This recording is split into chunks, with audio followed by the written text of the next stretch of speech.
Florence Nightingale has been claimed as the world's first management consultant. Unlikely as it may sound, she was a founding member of the Statistical Society and after the Crimean War used her numerical skills to persuade the government to change some of its policies.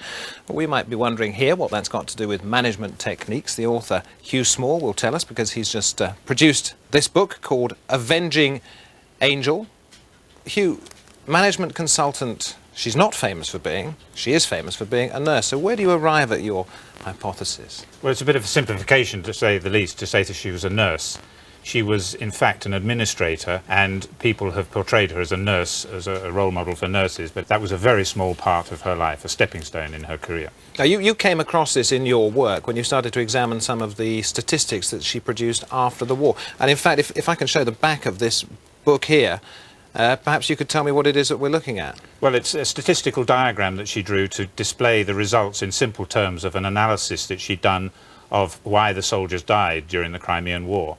4,000 of them died of wounds in battle, but 4 times as many, nearly 17,000, died of sickness, of diseases caught in the hospitals.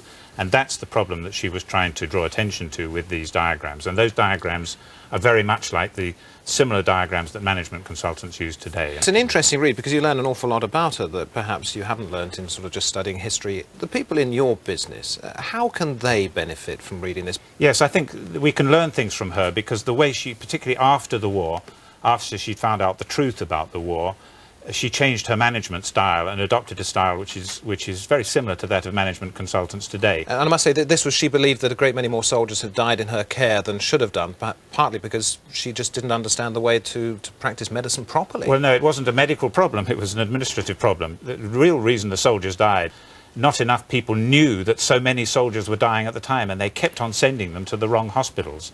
And a simple report, statistical report, shall we say, sent back to the army would have solved the problem. That's what the lesson that she drew, and that is a lesson that people, of course, need to learn today. That sharing of information is the way to solve most of these problems. She challenged the government quite vociferously, and you say she put the lessons of bitter experience to use in a way probably unique in history.